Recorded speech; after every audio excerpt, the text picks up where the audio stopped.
જય માતાજી। શું તમારા ઘરમાં નકારાત્મક ઉર્જા છે? શું તમને રાત્રે ઊંઘ આવવામાં તકલીફો થાય છે? શું તમારા વ્યાપારમાં વારંવાર ઉતાર ચઢાવ આવી રહ્યા છે? તો આ એક વસ્તુના 3 ફાયદા છે। તેનાથી તમારા બનતા કામ અટકશે નહીં અને કાર્યમાં સફળતા જરૂરથી મળશે। પહેલું છે, કાળા કપડામાં એક ફટકડીનો ટુકડો રાખીને તમારા ઓશિકા નીચે રાખીને સૂવાથી તેનાથી કોઈ પણ ખરાબ સ્વપ્ન નહીં આવે અને શાંતિથી ઊંઘ આવશે।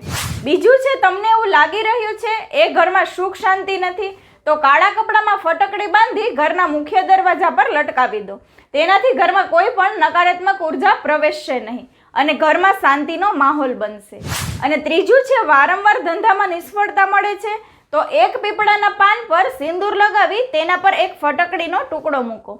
ત્યારબાદ તેને મોલીથી લપેટીને તમારા કાર્યસ્થળ પર રાખી દો। તેનાથી તમારા વ્યાપારની વૃદ્ધિ થશે। જય માતાજી।